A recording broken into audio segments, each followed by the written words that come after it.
ഒരു ചെറുവീട്, വാതിൽ പഴകിയത്, അകത്തൊരു ഉമ്മ.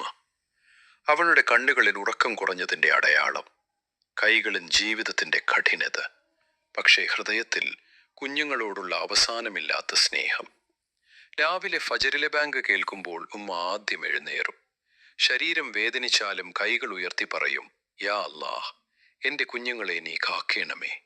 അവൾ തനിക്കായി ഒന്നും ചോദിക്കില്ല, എല്ലാം മക്കൾക്കായി മാത്രം. ഒരു ദിവസം അവളുടെ മകൻ പറഞ്ഞു, ഉമ്മ, എനിക്ക് പുതിയ ഡ്രസ് വേണം. ഉമ്മ ചിരിച്ചു, പക്ഷേ ഹൃദയം വേദനിച്ചു, കാരണം വീട്ടിൽ പണമില്ല. എന്നിട്ടും അവൾ പറഞ്ഞു, ഇൻഷാ അല്ലാഹ് മോനെ, അല്ലാഹ് നൽകൂ. അവൾ ആ ദിവസം താൻ ഭക്ഷണം കഴിച്ചില്ല, കുഞ്ഞിന് മാത്രം കൊടുത്തു. അതാണ് ഉമ്മയുടെ സ്നേഹം. രാത്രി എല്ലാവരും ഉറങ്ങിയപ്പോൾ ഉമ്മ മാത്രം എഴുന്നേറ്റു. കണ്ണീർ വീഴ്ത്തി ദുആ ചെയ്തു, യാ റബ്ബേ, എനിക്കൊന്നും വേണ്ട, എൻ്റെ മക്കളുടെ മുഖത്ത് കണ്ണീർ വരാതിരിക്കണം. അവളുടെ കണ്ണീർ നമുക്ക് കാണാനാവില്ല, പക്ഷെ അല്ലാഹ് കാണുന്നുണ്ട്. റസൂൽ സല്ലല്ലാഹു അലൈഹി വസല്ലം പറഞ്ഞു, സ്വർഗം ഉമ്മയുടെ കാൽ കീഴിലാണ്. ഉമ്മയുടെ ഒരു ദുആ ജീവിതം മാറ്റുന്നത്. ഉമ്മ സന്തോഷത്തോട് ദുആ ചെയ്താൽ അത് ബറക്കത്തായി മാറും.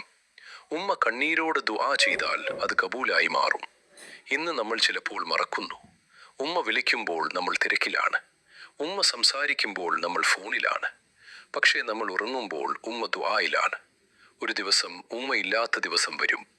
അന്ന് നമ്മൾ തേടും ആ കൈകളെ, ആ വിളിയെ, ആ ദുആയെ. പക്ഷേ അപ്പോൾ അവൾ ഖബറിലാണ്.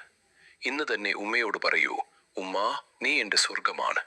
ഉമ്മയുടെ കൈ പിടിക്കൂ, അവൾക്ക് വേണ്ടി ദുആ ചെയ്യൂ. യാ അല്ലാഹ്, ഞങ്ങളുടെ ഉമ്മമാർക്ക് ആരോഗ്യവും ദീർഘായുസ്സും നൽകണമേ.